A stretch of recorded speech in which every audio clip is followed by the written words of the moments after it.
90%. That is the number nobody puts on the retirement planning brochure sitting in your HR office.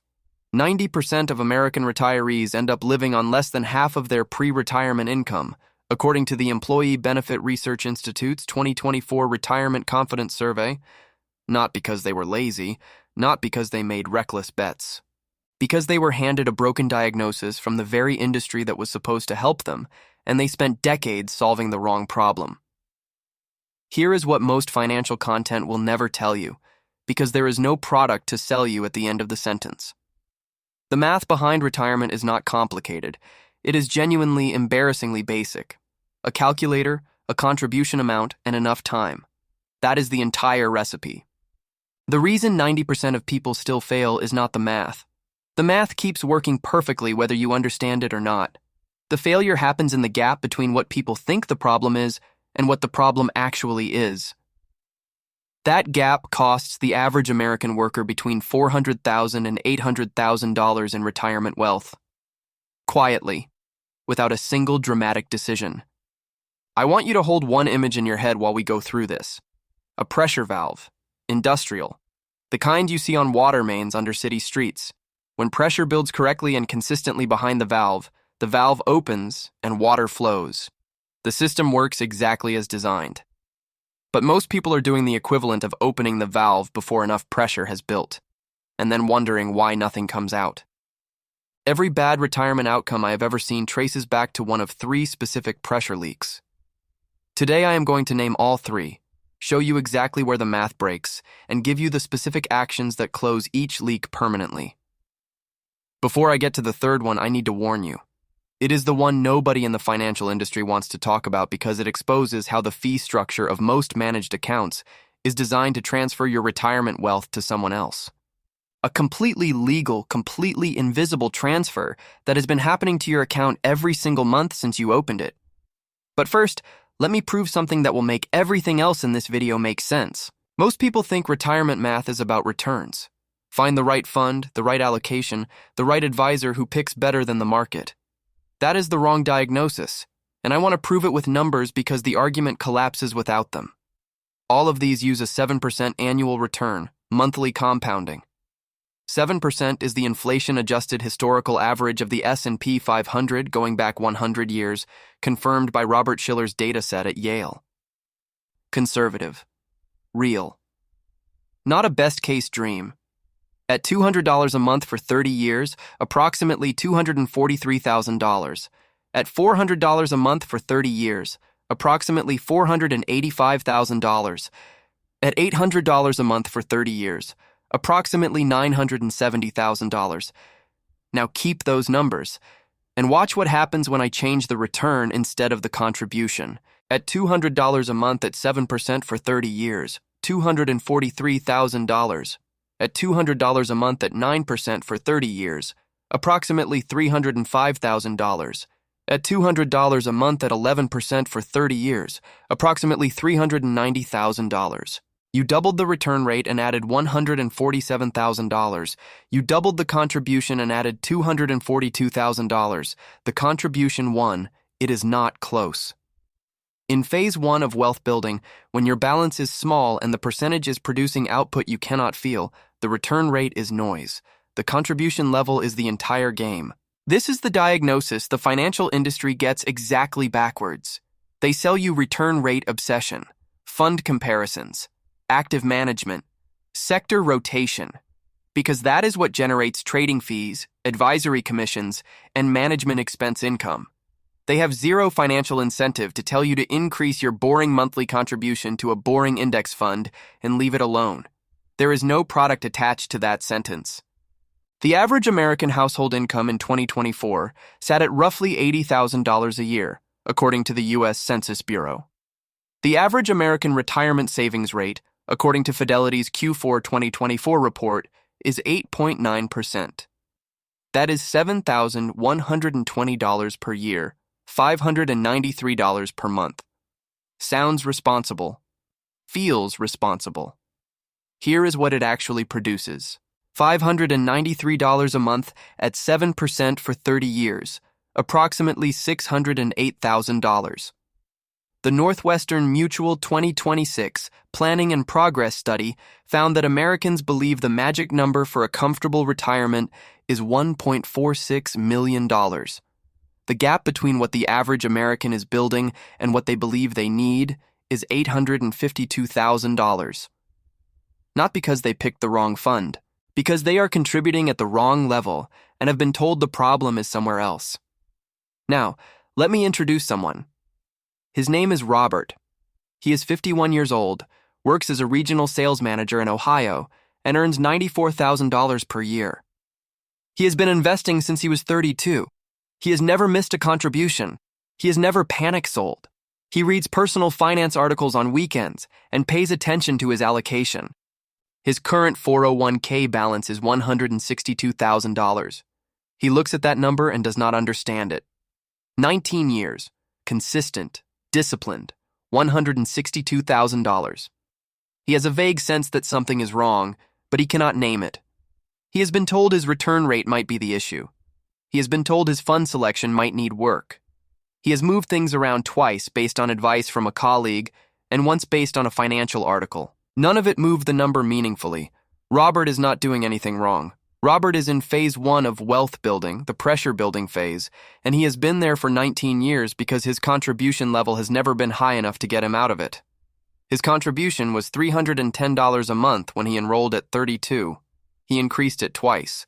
It is now $480. Below the level where compounding starts generating output, you can feel. The pressure valve never opened. The water never flowed. We will come back to Robert. His situation has a specific fix, and the numbers behind that fix will tell you exactly where he went wrong. Before we get there, I want to open a loop I'm going to close later, because the second pressure leak is the one that makes sophisticated investors lose sleep. Not the contribution level, not the return rate, the silent drain that has been running on Robert's account every single month for 19 years. Most people in employer-sponsored plans do not know the number that makes this visible. It is called the expense ratio. And the U.S. Department of Labor put the consequence of it in plain language. A 1% difference in annual fees will reduce your retirement balance by 28% at retirement. Not 1% less. 28% less. On Robert's current trajectory, that is one specific number of dollars. We are going to calculate it. And when we do, the indignation you feel will be completely rational. Subscribe to this channel if what you just heard is new information to you, because this is the kind of analysis I put out every week, and the YouTube algorithm will not show it to you again unless you do. Here is the number Robert never looked up. His 401k plan, offered through his employer, holds 3 actively managed funds he selected during a 30-minute onboarding meeting with an HR representative in 2006. The blended expense ratio across those 3 funds is 1.1% per year. He has no idea. The number does not appear on his monthly statement in a way that registers. It is listed in a fund prospectus he has never opened. 1.1% sounds like nothing. Here is what it actually is. Robert has $162,000 invested today. He has 14 years until he turns 65. At 7% gross return, his balance grows to approximately $453,000 by retirement. At 5.9% net return, after the 1.1% fee drag, his balance grows to approximately $356,000. The fee costs him $97,000 on a balance he already has before he contributes another dollar. $97,000 transferred from Robert's retirement account to fund managers who, according to S&P's SPIVA scorecard published every 6 months since 2002, have underperformed the index in approximately 92% of cases over 15-year periods. Robert is paying a premium for underperformance. And the premium is invisible on every statement he has ever read. Now add the future contributions. Robert is contributing $480 a month. Over 14 years at 7% gross, those contributions add approximately $137,000 to his balance. At 5.9% net, they add approximately $127,000. Another $10,000 gone to fees on the money he has not even invested yet. Total fee drag on Robert's specific situation, approximately $107,000. Not from a bad investment decision, from a default fund selection made in a 30-minute meeting 19 years ago that he never revisited. The financial media will not make this the headline. There is no drama in it. There is no ticker symbol. There is no market to time. There is only a quiet, legal, continuously compounding transfer of wealth from your account to someone else's, every month. Whether the market goes up or down, whether the fund beats the index or not, the meter runs regardless. Here is what makes this genuinely maddening. In most corporate 401k plans, an equivalent index fund exists inside the same plan, same tax treatment, same employer match, expense ratio of 0.03 to 0.1% instead of 1.1. The switch takes 12 minutes, one login, one fund change. You do not need to move the money out of the plan. You do not need a new account. You do not need an advisor's permission. The option is already there. It was there in 2006 when Robert enrolled. Nobody pointed at it. Morningstar's 2024 fund fee study confirmed the average expense ratio for an actively managed U.S. equity mutual fund sits at approximately 1%. Many run between 1.2 and 1.5. The average index fund expense ratio is 0.09%. The gap between those two numbers, compounded over a 30-year career, is not a rounding error. On a $200,000 balance, that gap produces approximately $230,000 of additional retirement wealth. That is a car, a year of college tuition, and 4 years of living expenses sitting inside a fund selection decision most people made during onboarding and forgot about. You think the problem is your return rate. The actual problem is that a percentage of your return is being extracted before it ever compounds. It is not volatility. It is not a down market. It is a structural design where complexity gets priced as premium service, and the more complex the product, the more of your compounding disappears into someone else's revenue line. The people who figured this out are not investing geniuses. They are people who read one document, found the expense ratio column, saw a number above 0.5%, and switched. One afternoon. That is the entire move. Now let me come back to Robert, because his situation has a second layer that makes the fee problem worse. Robert is not just paying high expense ratios, he is also paying the behavioral tax. Twice in the last 19 years, he shifted his allocation based on outside information.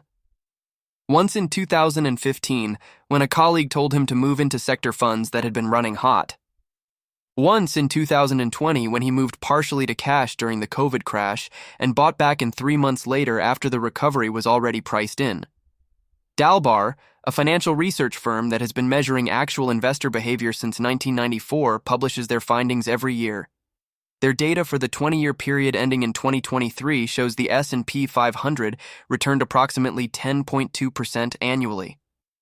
The average equity fund investor captured approximately 6.8%. The 3.4 percentage point gap is not fees. It is not inflation.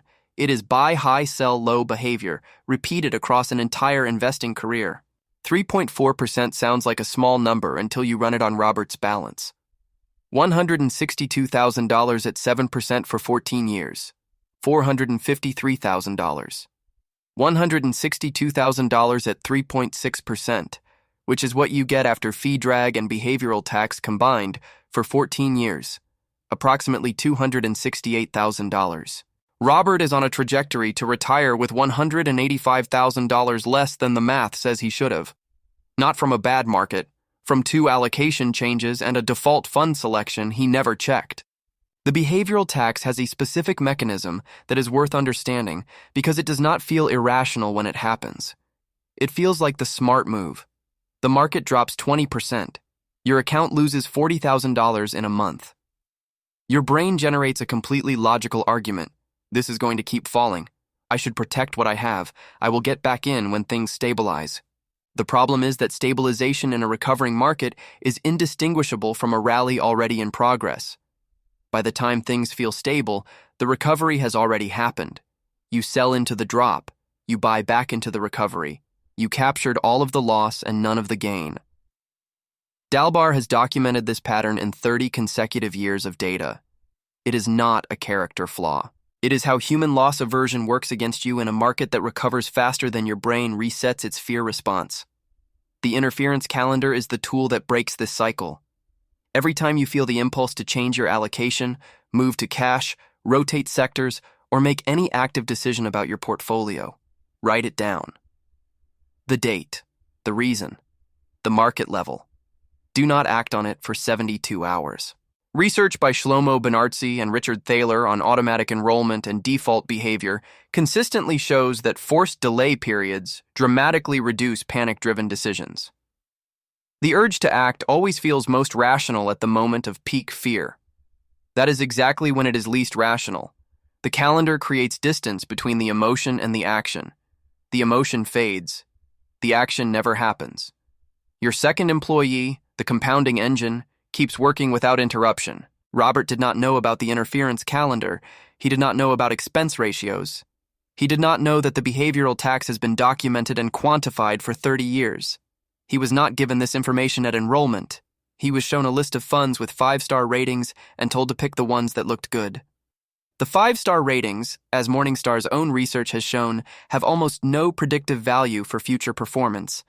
They measure past performance in a market where past performance does not predict future results, which is written in fine print on every piece of marketing material that uses those ratings to sell the funds. This is not an accident.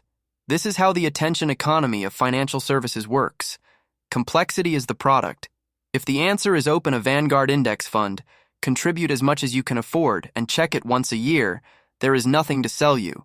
No premium tier, no advisory relationship, no rebalancing service, no quarterly strategy call. The simple answer is free. The industry's revenue depends on making the simple answer feel insufficient, which is why the conversation is always about return rates, fund selection, and market timing, never about expense ratios and contribution levels. Those are the levers that actually move your outcome. They are also the levers with no product attached. Robert is at year 19 of a journey that should have reached its destination by now. He is not behind because of anything he did. He is behind because he was handed a broken map. We will fix the map in the next section. All 3 levers at once. Robert's specific numbers. The actions that require no extraordinary discipline, no lifestyle sacrifice, and no dramatic market bets. Just architecture. The system designed so that the correct financial decision executes automatically, before the lifestyle absorbs the money, before the fear response fires, before the complexity merchants get their hands on the compounding engine. Subscribe to this channel if you want more of this. Every video I put out goes deeper on the numbers the financial industry buries in footnotes. Hit the button now because the algorithm will not surface this to you again on its own. Here is the third pressure leak, the one nobody discusses honestly. And the reason it does not get discussed is that explaining it correctly requires admitting that even people who did everything right, low fees, consistent contributions, no panic selling, can still run out of money in retirement. Not because the market failed them, because of when the market decided to have a bad year. 2 investors, same starting balance at retirement, $1 million, same withdrawal rate, $40,000 per year, the classic 4% rule. Same average annual return over the course of their retirement, 7%. One of them runs out of money at year 16. The other reaches age 89 with more than they started with. The only difference between these 2 people is the order in which their good and bad years arrived. This is called sequence of returns risk. It is the most expensive concept in retirement planning that most Americans have never heard named. Here is the mechanism. While you are accumulating, contributing every month, buying shares, a market crash is actually somewhat neutral to your long-term outcome. You are purchasing shares at a discount. Your balance drops, but your future contributions buy more shares at lower prices. Those shares recover. You end up holding more of them. A 25% crash at year 12 of a 30-year accumulation period is uncomfortable. Mathematically, it is manageable.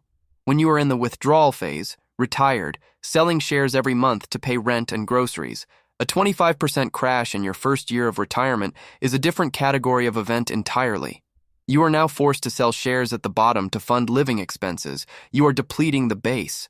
Every share sold at the low is gone permanently. It will not participate in the recovery. The recovery happens on a smaller pool of assets. The math does not come back. 2 retirees, each with $1 million, both withdrawing $40,000 per year. Investor A hits a 30% decline in years 1 and 2 of retirement, then earns average returns thereafter. Investor B hits the same 30% decline in years 23 and 24, near the end of his life, with average returns before that. Investor A runs out of money somewhere between year 14 and year 17. Investor B dies in his mid-80s with over $800,000 still in the account. Same lifetime average return, same withdrawal rate, different sequence. One outcome is financial security. The other is calling your adult children to tell them you need help paying for groceries at 79. William Bengen published the original 4% research in 1994 in the Journal of Financial Planning. He built his framework around the historically worst sequences of returns, not average ones. He was specifically trying to find a withdrawal rate that survived the worst-case historical scenarios. The financial media took the number, stripped the caveats, called it a rule, and handed it to millions of retirees as a static target with no expiration date and no conditions attached. Bengen has since said publicly that the conditions under which the 4% rule holds are specific, and that retirees retiring into elevated valuations and lower expected returns may need to apply a more conservative rate. That clarification did not make it into the brochure. The practical fix for sequence of returns risk is not a smarter investment. It is a cash buffer. 1 to 2 years of living expenses held in short-term, low-volatility assets, built deliberately in the 3 to 5 years before your target retirement date. If the market drops 30% in your first year of retirement and you have a 2-year cash buffer, you live off the buffer. You do not touch the equity portfolio. You let it recover. You give the compounding engine time to rebuild before you start drawing on it. The shares that would have been sold at the bottom stay in the account and participate in the recovery. The difference between this and not having the buffer is not abstract. It is the difference between a plan that survives and a plan that fails, with the same average return, on the same balance, at the same withdrawal rate. This buffer must be built before retirement, not during it. Because the moment the market is already down 30% and you are 3 months into retirement with no cash reserve is the worst possible moment to be designing your withdrawal strategy. You are already in the loss. The decision has already been made for you. The buffer is a pre-retirement architectural decision. It takes years to build deliberately. It cannot be improvised in a crisis. Now let me put all 3 levers on Robert at once because this is where the numbers get specific and the path forward becomes visible.